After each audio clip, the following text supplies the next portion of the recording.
Appearance on Dion's Daily Dose does not imply endorsement from or by any candidate or guest. The views, thoughts, and opinions expressed by Dion Bergeron or Dion's Daily Dose are his own and do not represent the views, thoughts, and opinions of any guest. Material and information presented is for general information purposes only. The Dion's Daily Dose name in all forms and abbreviations are the property of its owners, and its use does not imply endorsement of or opposition to any specific organization, product, or service. If you'd like to support the show, please visit our Patreon at patreon.com/Dion's Daily Dose. Hi, everybody. So, wanted to let you guys know, it's been a few days, but I'm actually trying to figure out what I'm going to do because we're actually coming up on, this is number 298.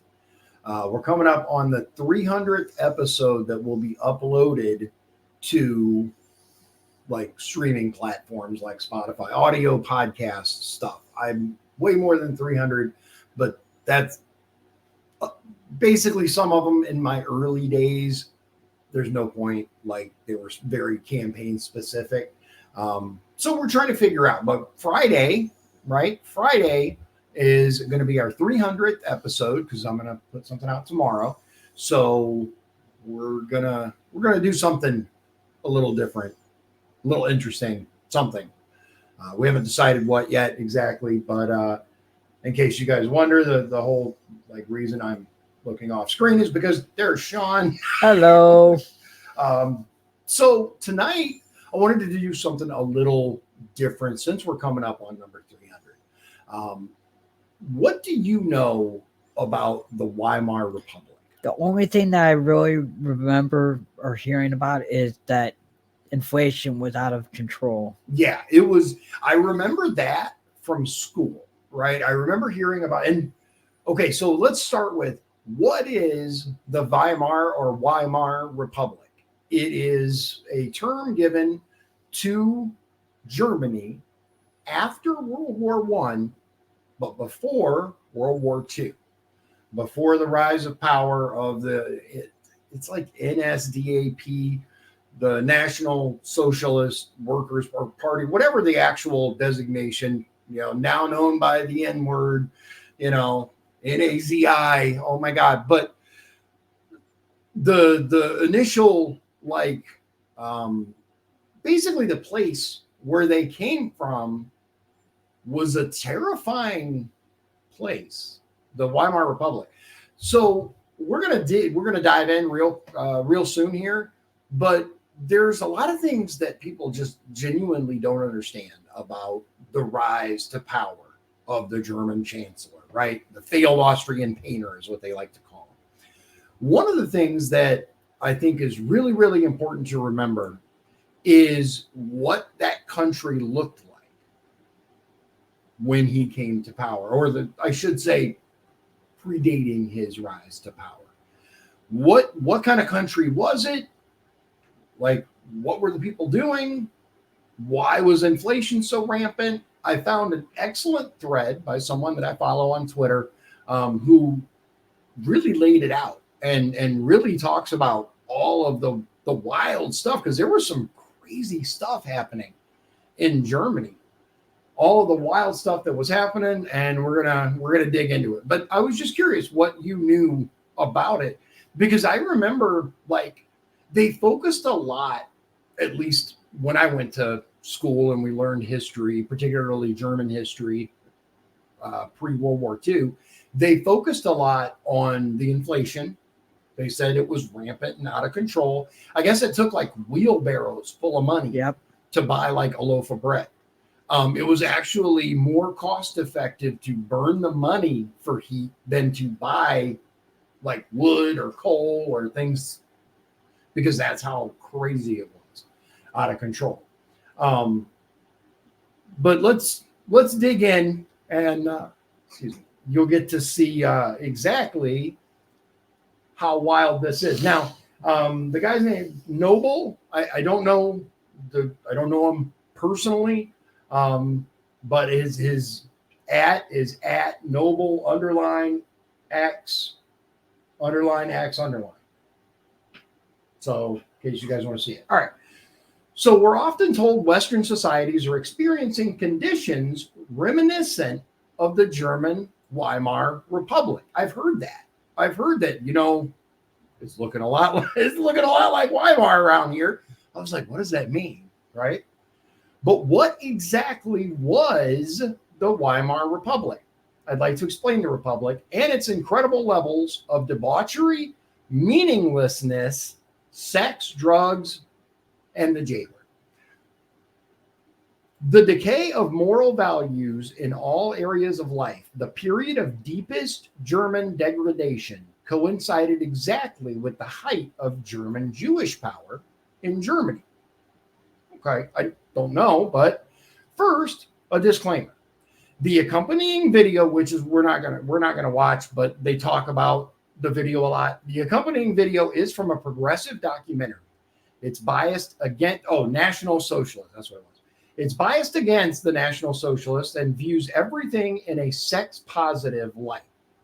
I think you'll see, though, what the film attempts to portray as healthy sexual relationships comes out appearing to be nothing more than debauchery. Okay, well, let's see. The Weimar Republic is the unofficial name that was popularized by the German painter. I don't even know if you can say his name anymore on YouTube without, some serious issues, but of the German nation state that existed from November of 1918 to March of 1933. It was named for the city of Weimar, Germany, where the Constitutional Assembly that established the new German Republic met.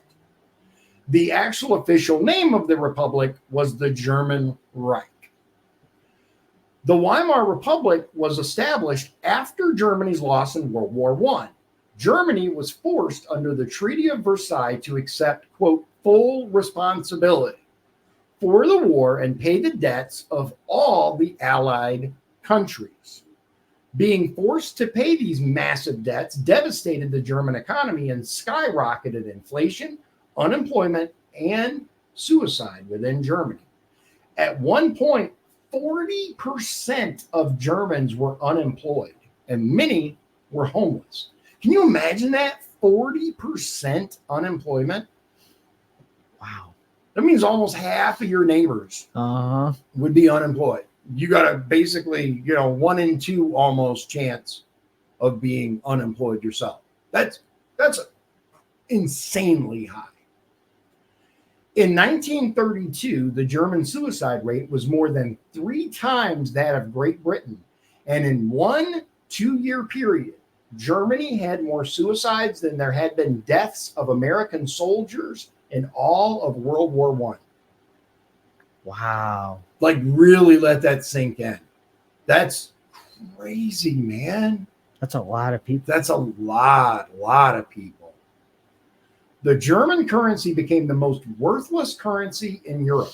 A loaf of bread in Berlin that cost around 160 German marks at the end of 1922, so 160 marks, cost, wow, that's a lot of zeros. So this would be 2,000, million, billion. 200 billion German marks by late 1923. So it went from 160 to 200 billion for a loaf of bread. That is insane, man. That is insane. The German people's life savings and purchasing power had melted away over the course of a few months. With a single US dollar being worth, holy cow, 4,210,500,000,000 German marks by November of 1923. Foreign currencies had much greater buying power in Germany. That makes sense. So naturally, foreigners flocked to Germany to take advantage of the cheap prices. With these foreigners arriving in mass, Germans desperate for work turned to one of the primary industries the foreigners flocked to Germany for, the sex industry. Further reading, now if you want to learn about the inflation or the suicide rate, unemployment, this is one reason why I really like Noble, the individual whose thread this is. He always provides references for the stuff that he talks about.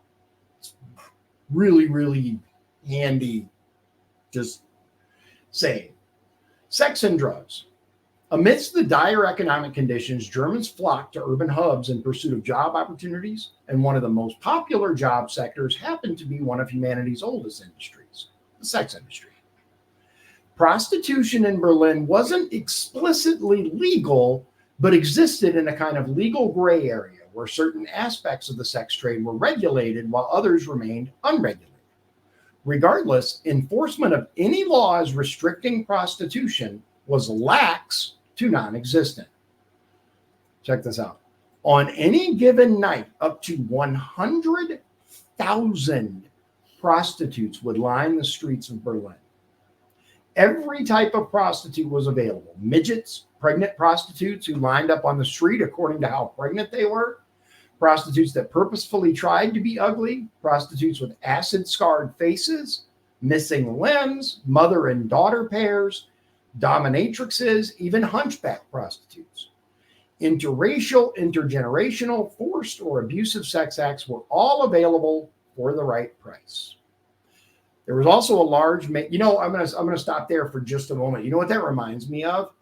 I actually took a trip when I was a truck driver in my early days of being a truck driver trainer for Werner Enterprises. We had a delivery that had to go to by Laredo, basically, right? And the guy was begging me, the trainee that I was training, he begged me over and over and over to go to Mexico, right? They had these guided tours that they reach out to the truckers, right? And they carry you across the border, take you to a place called Boys Town. You ever heard of it? No. It's essentially a prostitution ring, right? It's a little walled compound in Nuevo Laredo. I mean, New Laredo, just the other side of the Mexican border, right? And it's a walled compound where there are these little rooms set up. And there's bars, right? And we got various warnings before we went in, right? Don't be dumb. Don't do anything stupid because the law is completely different here. And the fine is whatever you have in your pocket or whatever jewelry you have on you. Give them that, they'll let you go. I was like, well, take that off. Yeah. Yeah. Anyway, they had pretty much anything you can think of in these. And when I say rooms, I mean like half the size of this room, like almost the size of a cell. A little bit bigger than that, but not by much. Just enough room for a bed and a wash basin. That's it. And you could do whatever you wanted. I didn't partake. I was happily married, but my trainee, oh my God, dude, this guy was over the moon. Here's the point though, right? There were some there that definitely were not 18, if you know what I mean. Oh, wow. Yeah. Yeah. And we're in a foreign country. It's not like I can just go, you're coming with me. We're going to break you out of here. Much as I might want to do that, it's not going to get anything except me arrested. So, yeah, it was disturbing to say the least. There were transvestites in the bar. Oh, I guess you can't say that word anymore, but that's what they were. That, as a matter of fact, the trainee that I was with starts making out with what he thought was a female. It was a guy. And it was a dude. Yeah. And I had to break it to him. And he had already had a few drinks in him. You know, he didn't notice the Adam's apple. But yeah. Yeah. Anyway, it was an interesting time, to say the least. So there was also a large male prostitution industry, and homosexual men from across Europe came to Germany to pay for homosexual sex. And also, unlike most cities, Berlin boasted having not a single red light district, but multiple.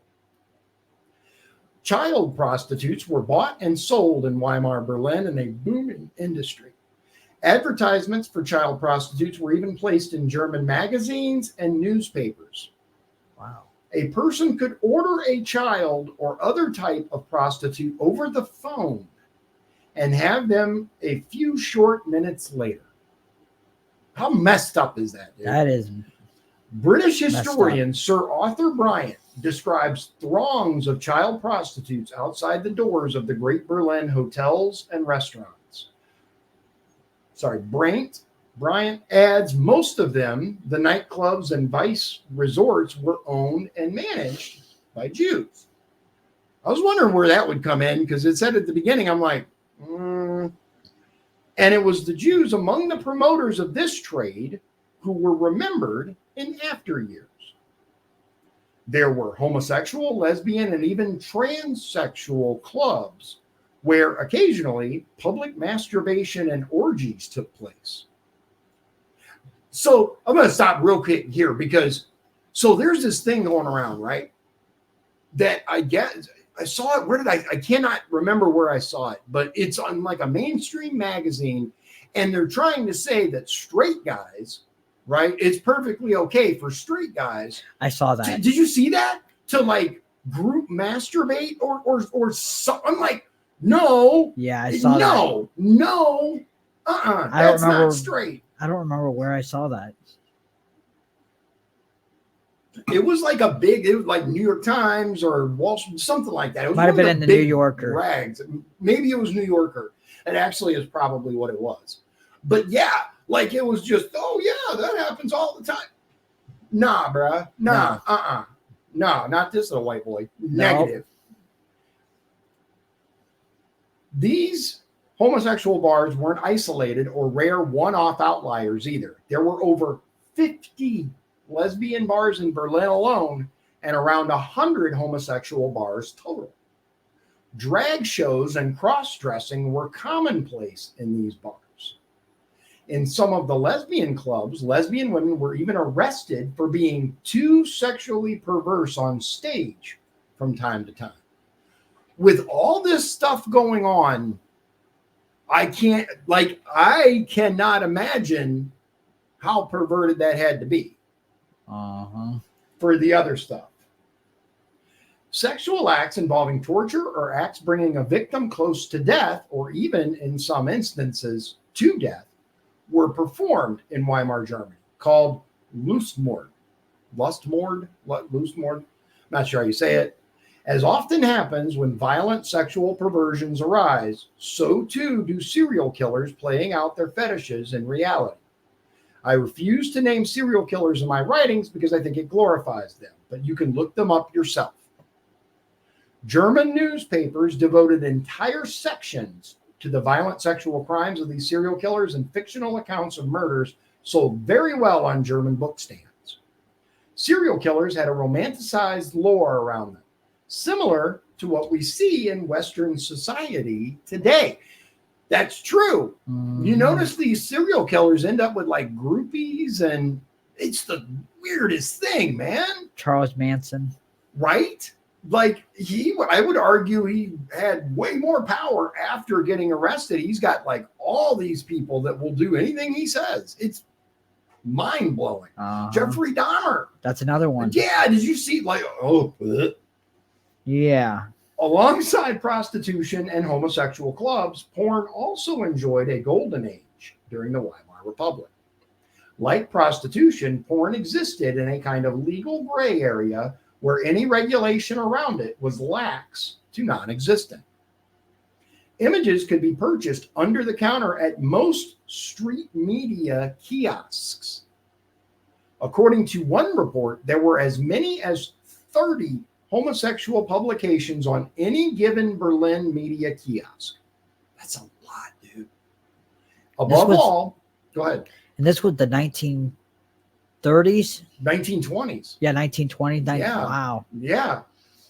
Above all, pornography featuring models who bore a resemblance to the biggest movie stars of the day, such as Marlene Dietrich or Greta Garbo, were in the highest demand.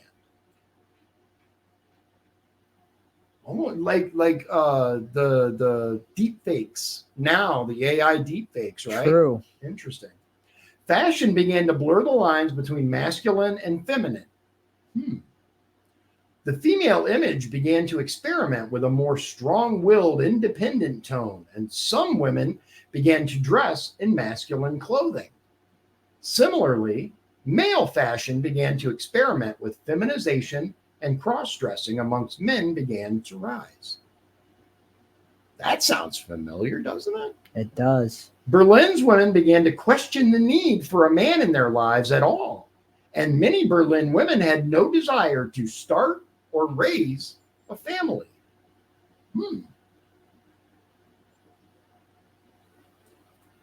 Drug use in the Weimar Republic also ran rampant, and Berlin gained a reputation as a drug dealing hub around Germany and Europe.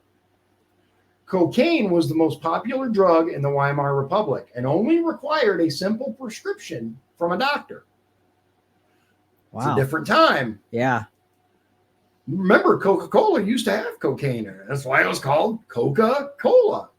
Very different time. It's a hell of a lot better than caffeine from what I hear. I don't know. I've never tried it. But that said, opium, a predecessor to heroin, morphine, and amphetamines were all readily available and extensively used as well. The drug usage was so pervasive, there was even experimentation with using drugs for scientific sexual purposes. One of the chief scientists behind this experimentation with sex was a man named Magnus Hirschfeld. You heard that name? I have not. Magnus Hirschfeld was a homosexual Jew and one of the thought leaders behind the sexual debauchery overtaking Berlin. Hirschfeld had founded political organizations that fought for the rights of homosexuals in Germany well before the Weimar era and as far back as 1896. He led the campaign to overturn a statute of German law called Paragraph 175, which forbid homosexuality in Germany. Hirschfeld would later go on to write a 1914 book called The Homosexuality of Men and Women, in which he attempted to prove homosexuality occurred in every society around the world. Interesting. Interesting. I don't know about that. And I'm of the opinion I don't care what you do as long as like you're not doing it to kids. And two consenting adults can do whatever they want. Hirschfeld's crowning achievement of debauchery, however, occurred in July of 1919 when he opened the Institute of Sexual Research. Oh, God. Okay, here we go. I'm going to try. Institute für Sexualwissenschaft. Sure, in Berlin. Institute of Sexual Research. That's what we're going to stick with because my German is non-existent. So the Institute's stated purpose was to establish the sexual sciences. And establish the sexual sciences the Institute did. It was at the Institute for Sexual Research where the initial rubric for the innumerable genders we see in leftism today originated. The Institute even performed sex reassignment surgery. At the Institute, Hirschfeld developed a system which categorized 64 possible types of sexual intermediary, aka genders. And it was Hirschfeld who coined the term transvestite in 1910 and the term transsexual in 1923. Interesting. The Institute of Sexual Research also housed a massive library for any and all homosexual, transsexual, and erotic literature. The Institute had places for homosexuals to stay overnight, as well as some of the first counseling services specifically tailored to homosexuals. Homosexual-specific medical services were provided in the Institute as well. The Institute also housed the Museum of Sex, an educational resource for the public, which was reported to have been visited by school classes. Where have we seen that? Yeah. Yeah, let's read that again.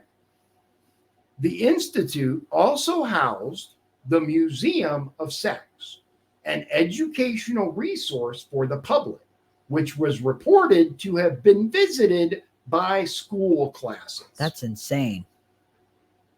You kind of like drag shows for kids. Uh-huh. I think the writer Luigi Barzini most succinctly summarized the rampant debauchery of Berlin when he said, quote, I saw pimps offering anything to anybody. Little girls, little boys, little girls, robust young men, libidinous women, animals. The story went the rounds that a male goose whose neck you cut at just the right ecstatic moment would give you the most delicious frisson of all, as it allowed you to enjoy words I probably can't say on YouTube. A lot of bad stuff. Uh-huh. Yeah. That's messed up, dude. That's really messed up.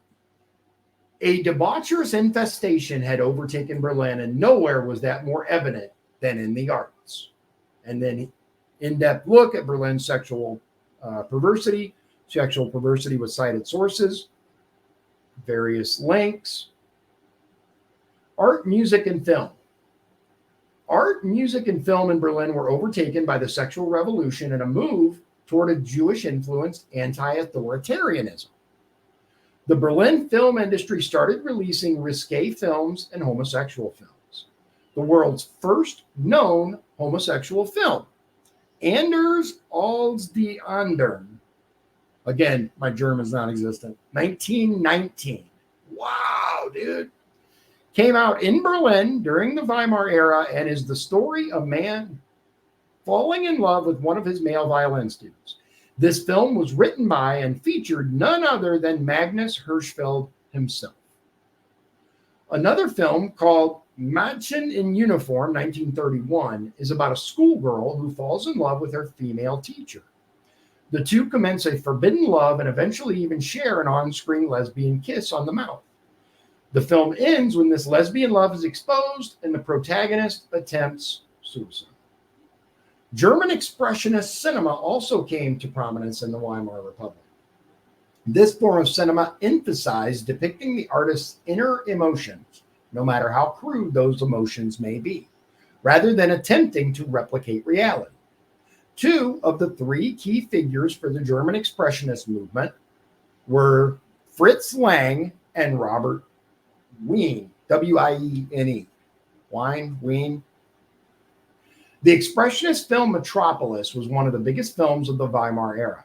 Metropolis's content is emblematic of the anti-authoritarian and communist messages of German expressionist cinema. You know, what's interesting, real quick, is, do you remember, I mean, obviously we're both too young to have experienced it, but there was a huge exposure of communism in the arts here in the U.S. You remember that? No, I don't remember it Not going remember on, it happening, but I've heard it. Yeah, hearing about it. Yeah. The film takes place in a futuristic city where a beautiful and cultured utopia exists above a bleak underworld populated by mistreated workers. When a privileged young man discovers the grim scene under the city, he becomes intent on helping the workers. He befriends a rebellious teacher, which puts him at odds with his authoritative father. The film was both directed and produced by Fritz Lang and Erich Palmer.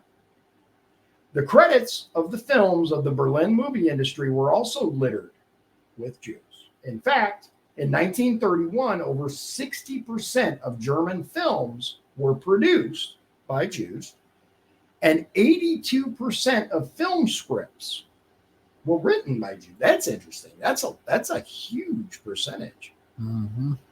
In the art scene, a thoroughly anti-authoritarian and communist movement called Dada arose. I don't know if I'm saying that right. The Dadaist movement was comprised of artists who rejected the logic, reason, and aestheticism of modern capitalist society, instead expressing nonsense, irrationality, and anti-bourgeois protest in their works. The bourgeoisie, the thing they want us to fight. Dadaist, I don't know how you say it, works opposed any type of authority and made fun of far-right figures, including the painter himself. According to Wikipedia, some sources claim the Dadaist movement was founded by a group of Jewish modernist artists. That's Wikipedia, though. In music, one of the most popular singers of the day was a woman who was largely regarded as the first official lesbian of Berlin, named Claire Waldorf. Waldorf dressed masculine and made no secret of her sexuality while actively trying to convert other culturally important women to become lesbian.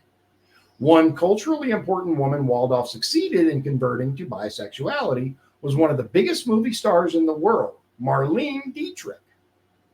Marlene was famous for pushing social norms and sometimes wore a tuxedo, helping to erode the image of traditionally masculine and traditionally feminine roles. Marlene credits Claire Waldorf as, quote, introducing her to lesbian love.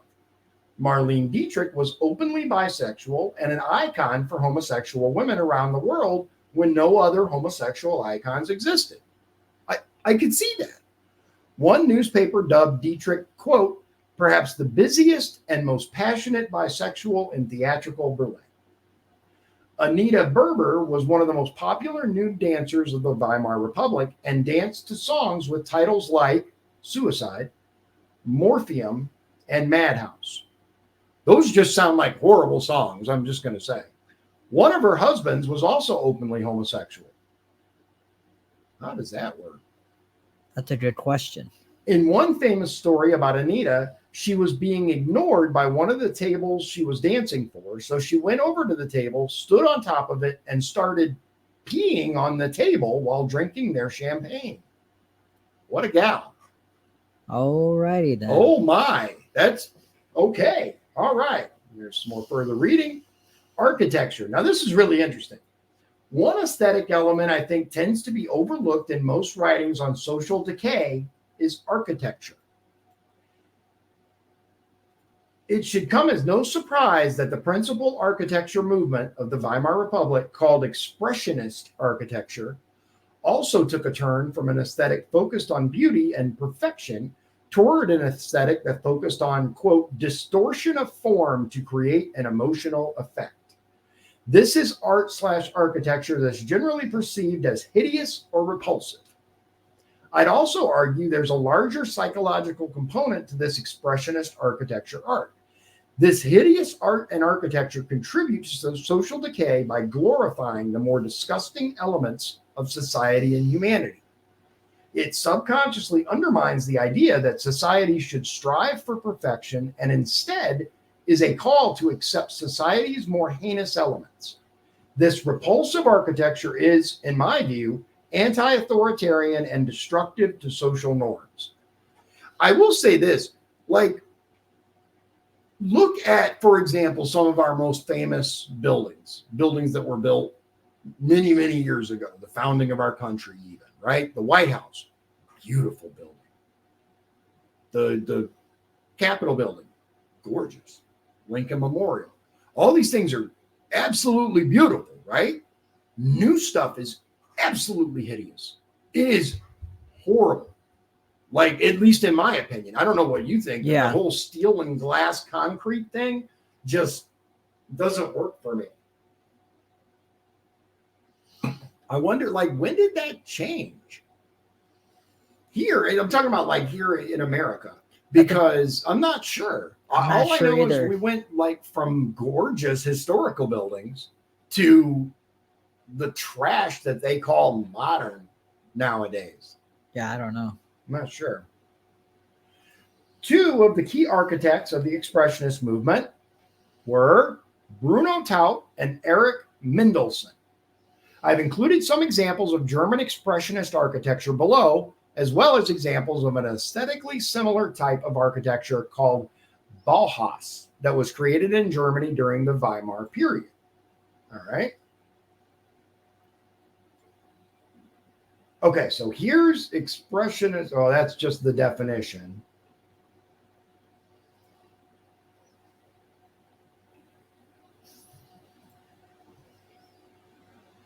Oh yeah, I don't like expressionist stuff.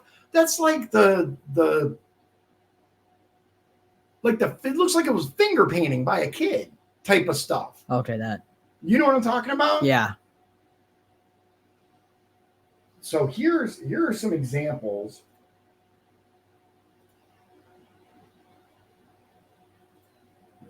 This is all. I don't want your newsletter. Yeah, see, look at, whoa. What the? That's supposed to be a baby cradle. Yeah. Blocks for chess pieces. Yeah, I'm good. I'm good.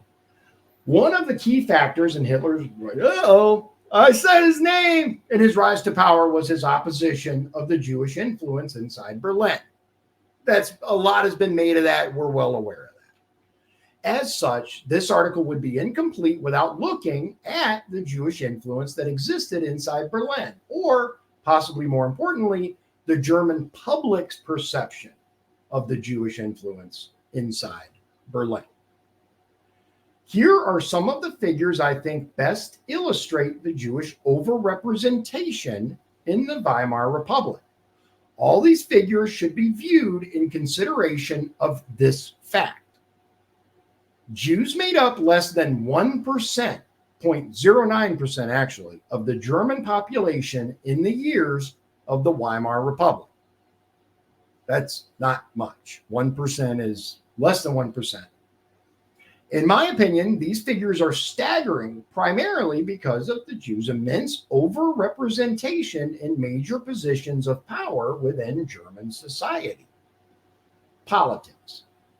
The 1919 New German Constitution author was Hugo Preuss, Jewish. 1/4 of the members of the 8-person Council of the People's Deputies that established, I was like, I don't know who those are, that established the Weimar Republic were also Jewish. Otto Landesberg and Hugo Haas.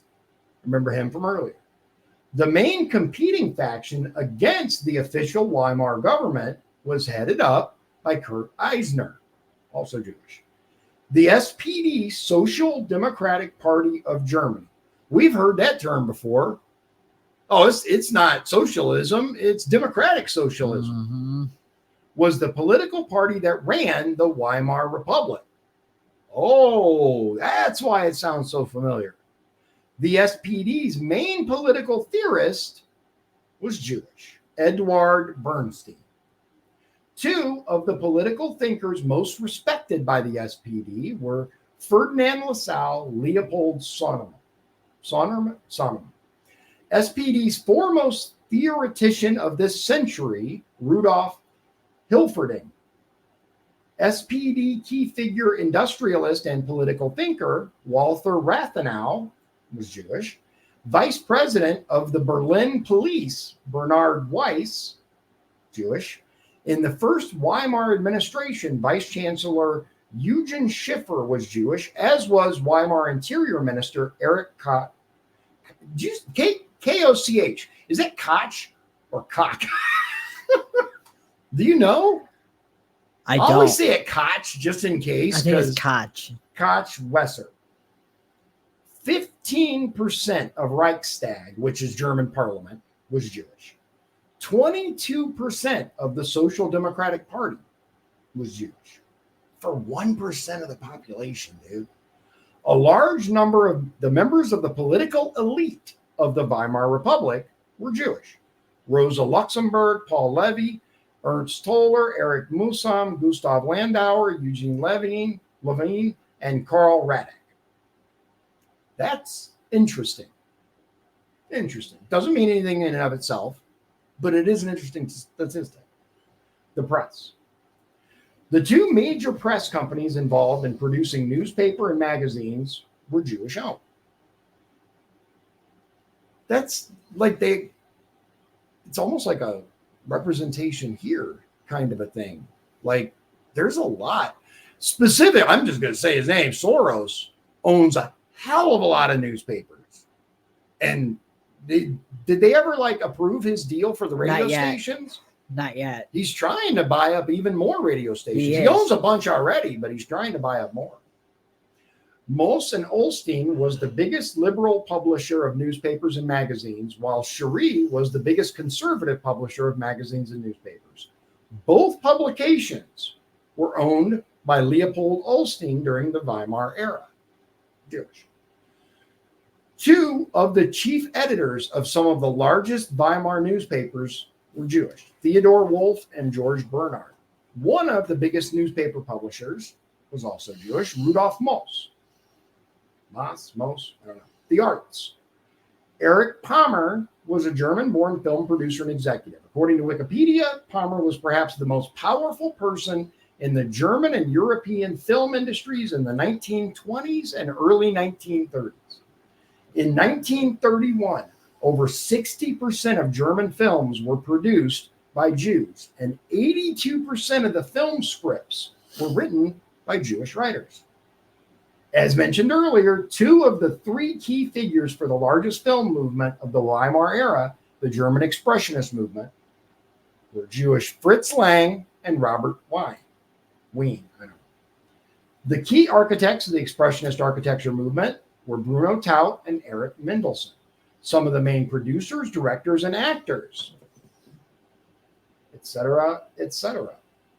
According to Wikipedia, some even claim the Dadaist movement was founded by a group of Jewish modernist artists. Possible. Sex. Magnus Hirschfeld was Jewish. He was dubbed the Einstein of sex.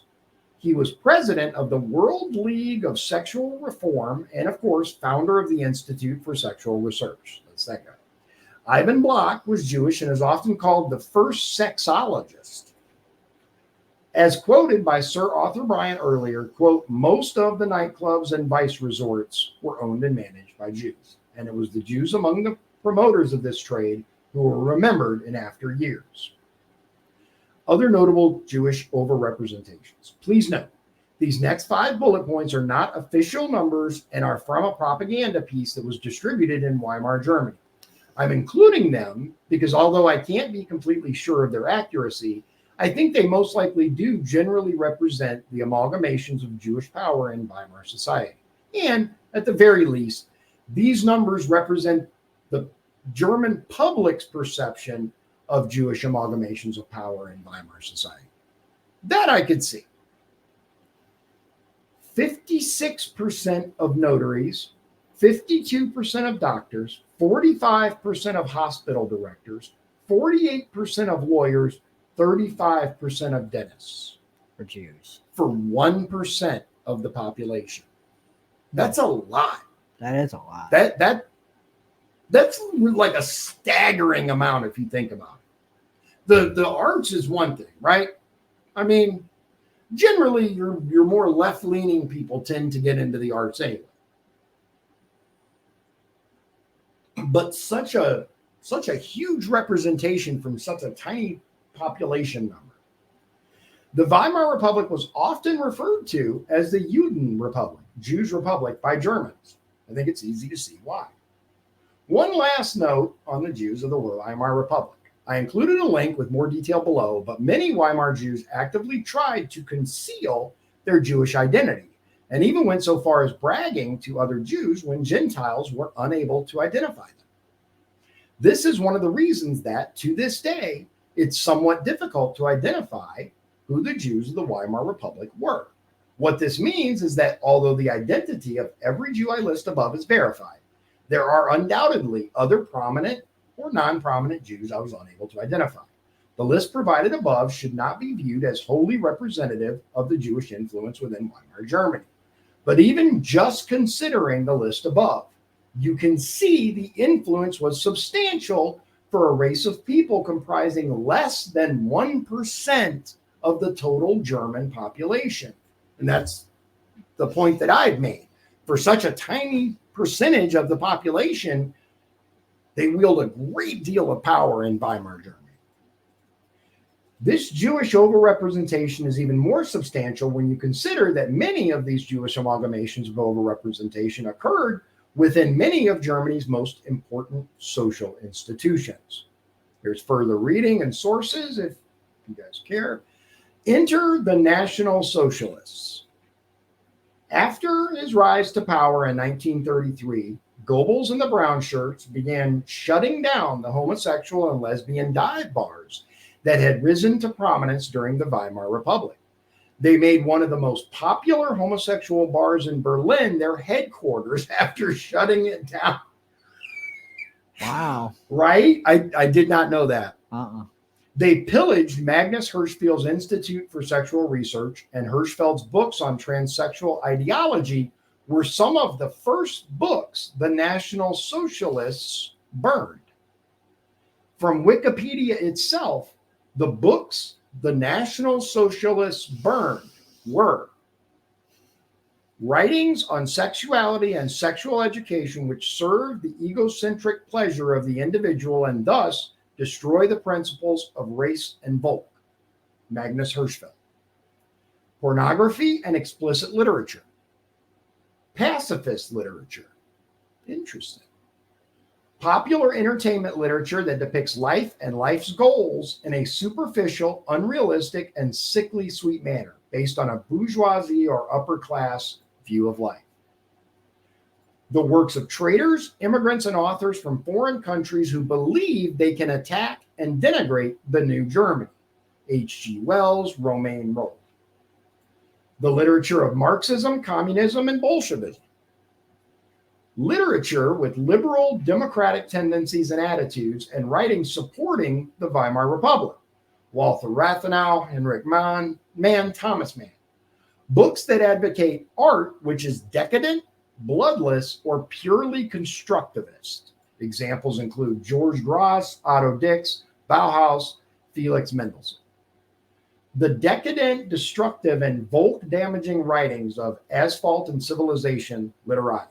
Oscar Maria Graf, Heinrich Mann, Stefan Zweig, Jacob Wasserman, Franz Bleed. I don't know. Literature by Jewish authors, regardless of the field. Patriotic kitsch in literature. All books degrading German purity.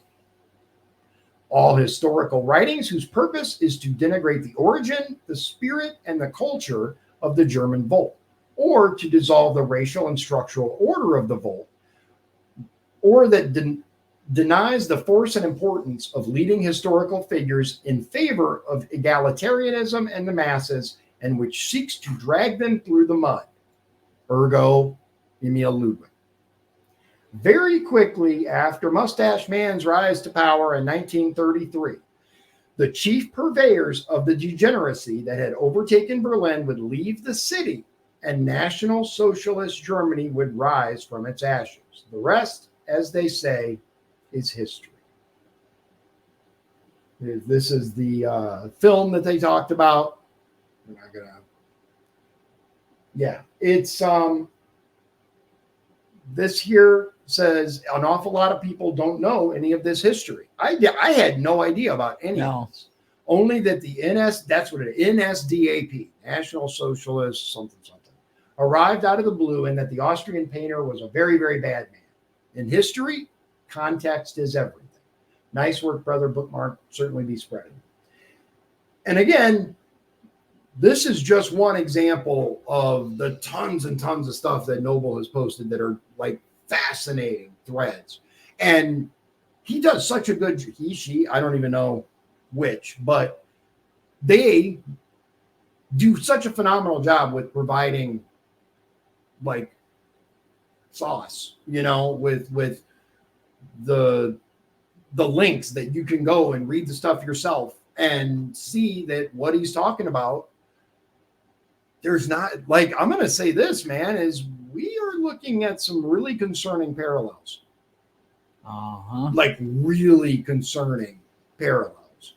So this begs the question then, are we looking at some spam comment? Are we looking at a potential rise of a figure like the Austrian painter? Good question. Like, are we ripe for that kind of uprising? I don't know. I don't either. I'm just asking, like, it's when I like a lot of stuff is obvious, right? The rampant pornography addiction that today's generation has. I mean, interestingly enough, I don't know if you're aware of this, but the vast majority of porn sites are actually owned by those of Jewish descent. No, I didn't know that. Yeah. Pornhub is actually owned by a rabbi. Really? Yeah. Yeah. He's part owner. But I didn't know that. Yeah. There's a lot. There's a lot. But the short version is we are seeing the same kind of overrepresentation. That's what bothers me. And here's the point that I think a lot of people get stuck on. I don't care where they're from. I don't care what their religion is. I don't care what their beliefs are. The fact is we have an overrepresentation of a tiny aspect of the population. And that bothers me no matter what. Because the way that our society is set up, the way this country is set up, is a representative republic, right? A constitutional republic. We are supposed to have these people who represent our interests, right? Should there be some women there? Absolutely. Should there be some minorities in there? Absolutely. Because those are aspects of the population of the United States. But when you have, like, for example, let's take what's her name? The one from Somalia who allegedly married her brother. Omar. We can't have a Congress full of Omars. But even if, right, she wasn't as freaking nuts as she is and as anti-America as she is, by having a Congress full of Somalians, that would not be representative. No. Right? The same issue that I have when a relatively minuscule population has outsized influence on our elected officials. Are you familiar with AI PAC? Yep.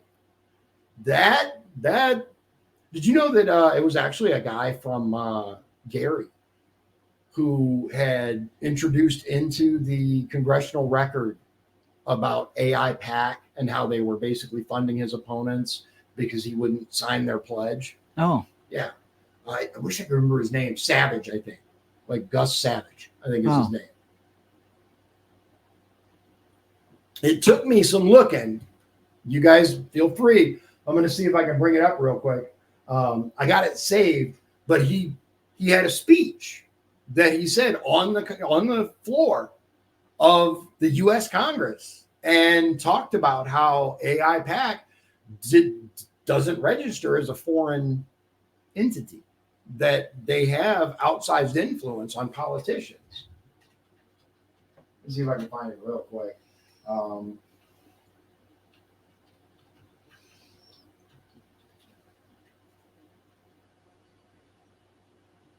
Let's see here. Okay, so this is from 1990. Now, of course, I'm going to show you. All he didn't talk about their race, really, their religion, how he hated them, none of that stuff. But because he brought up AI PAC and because he said they're having an outsized influence, I'll show you guys.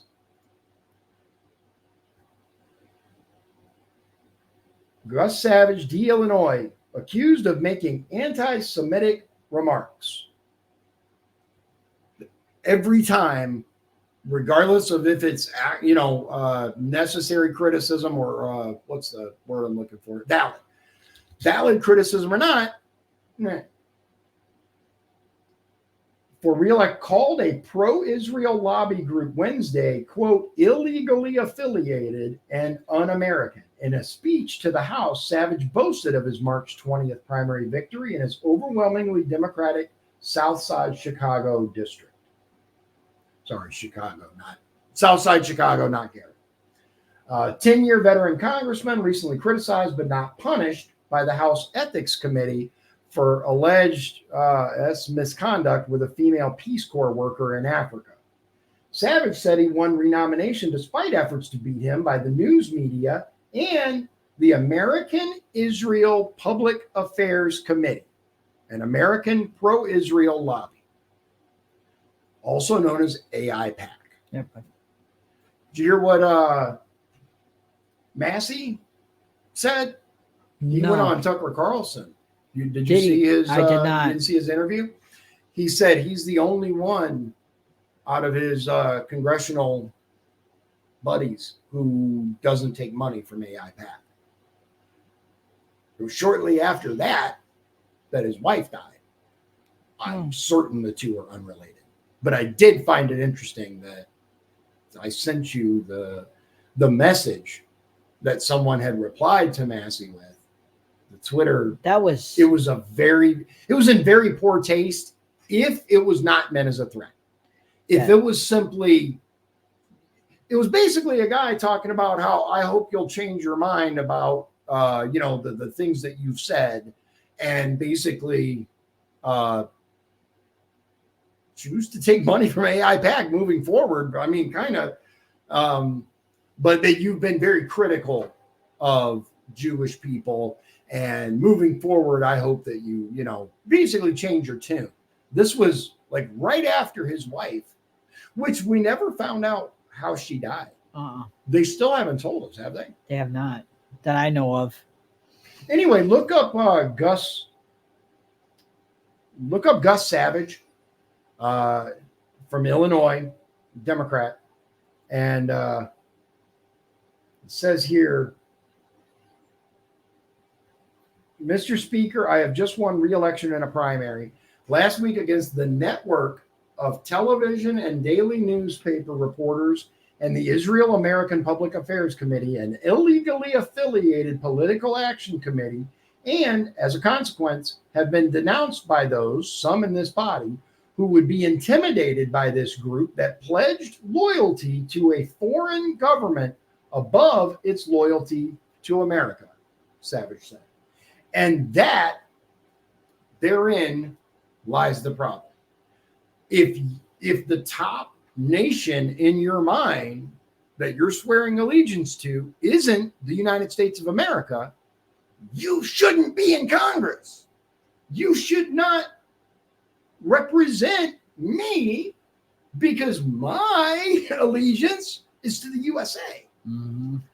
That's the point. It's playing out, right? We've got, like, it seems like Weimar Germany was almost like Vegas on steroids, like to that level of I guess disgusting stuff.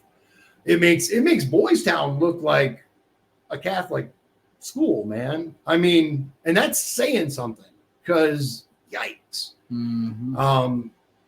This was the well before the days of pocket cell phones. Had I had a cell phone at the time, I would have definitely taken some pictures and video, because like you genuinely can't believe it. I wonder if I could find some online.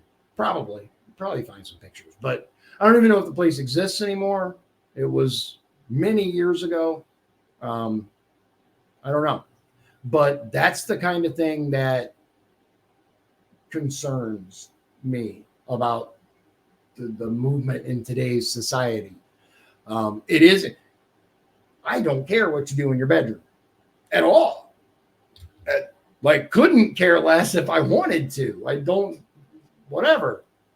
But when they involve kids, Mm-hmm. and when they want to bring that stuff to the schools and start teaching them this stuff when they're like little kids, man. Little kids. That's terrible. Exactly. I don't care what you do, as long as you're not trying to, I guess, degenerate our next generation. And that's what really it comes down to. I think that is the goal. I think that's what they're going for, is the corruption of the youth. because then you have that next generation ready to welcome your policies in.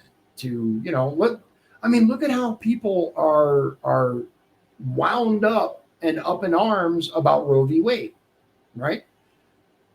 Whether you're for or against abortion,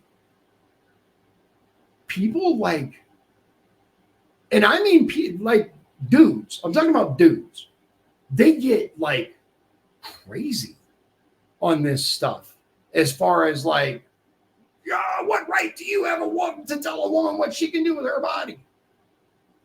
Well, apparently all you got to do is say you're a woman now, so apparently I have as much right as they do.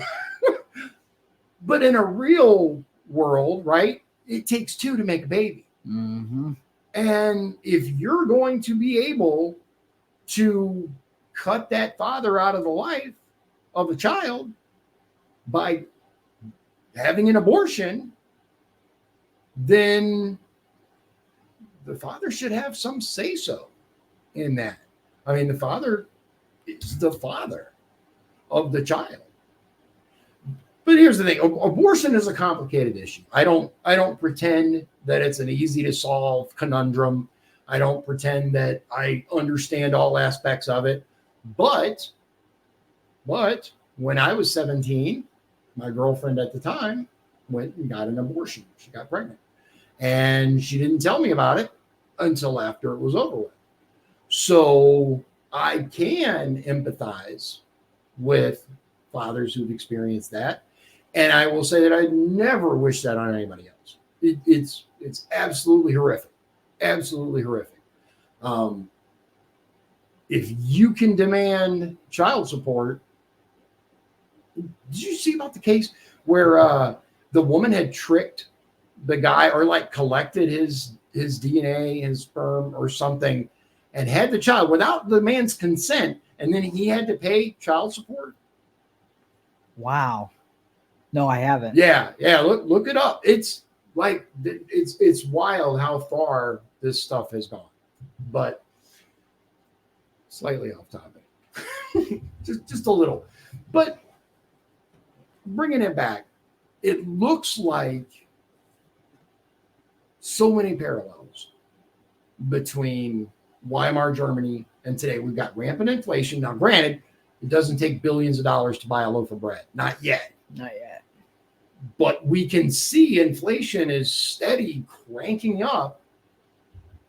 And we can see the debauchery around us. And more importantly, like, dude, pride parades are out of control. Mm-hmm. They are absolutely out of control. I can't believe that no one enforces like public decency laws during these parades. I don't care if you have a parade. I'm all for parades, dude. Let's have a parade. But when you're going to do like blatant sex acts in public and then invite children to come see, nah. Like, yeah, I saw that on the news. Did you? Yeah. It's just, In New York City? dude. Probably. I think it was New York. But yeah, sickening. It is.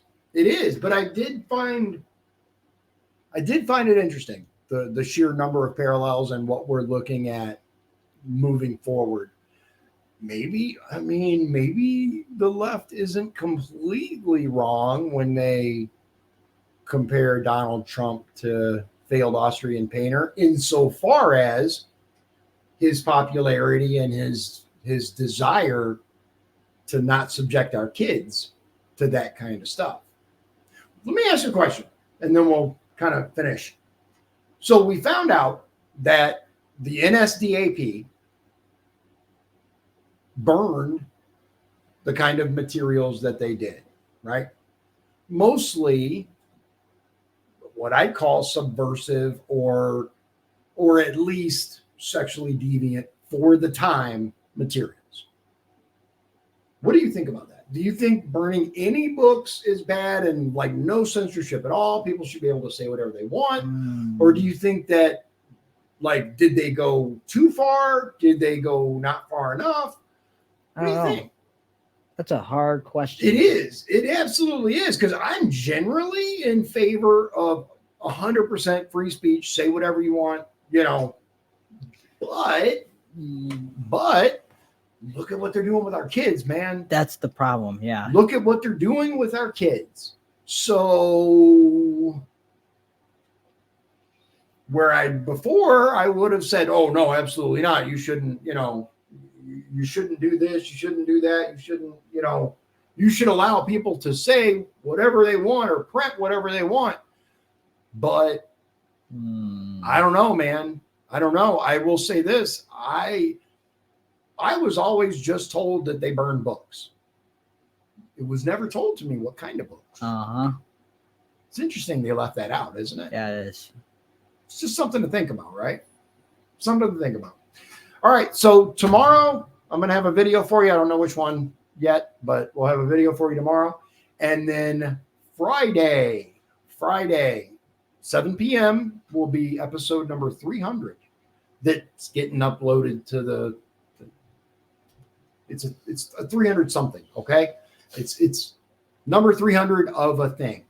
It's not my 300 video, but it's my 300 video being uploaded to the various streaming platforms like Spotify and all these other ones. There's a lot of them too. Like we got a bunch. Anyway, so we're going to try to do something interesting and fun. And if you guys have any ideas or something you'd like to see for the 300th episode of Triple D, let me know. Talk at dionbergeron.com, or you can visit dionsdailydose.com and it'll take you right there. Just click the contact me or us or whatever it is. I don't know. Somebody else did the website for me. I used to, what's really funny is I used to be really good at building websites, right? You guys remember when Java was a thing? Like you used to program in Java. Mm-hmm. I did like several websites and they were really, really good. The technology just passed me by, man. I haven't kept up on it. And it's like, I don't know, man. Hey, what's up, Rick? How you doing, man? So, yeah, I don't know what the solution is there, but we'll figure it out. So, again, Friday night, we'll see you then. Without further ado, God bless you, God bless Indiana, and God bless the United States of America. Anything else you want to say, man? I think that really sums it up. We have we're on a downward trajectory in today's society, for sure. Like that much, we see. I don't know what the answer is, but I don't think we're. I don't know, man. If nothing else, the man had a very recognizable mustache. Very recognizable. Did you see? No, I'm not going to get started. Have a good night, ladies and gentlemen. We will see you tomorrow. We're already well into it. So I do hope you have a wonderful evening, though. And I apologize for the lack of videos the last few days. I've had some stuff going on. I just haven't really felt like doing it, and as such, the quality just wouldn't have been there. So I'm not going to subject you guys to anything worse than you already have to see. I'm just kidding. It's a joke. I'll see you guys later. Have a great night. If you'd like to support the show, please visit our Patreon at patreon.com/Dion's Daily Dose. This has been Dion's Daily Dose, hosted by Dion Bergeron. Executive producers, Shawn Holgram and Michael Beebe. Copyright 2024. Dion's Daily Dose, all rights reserved.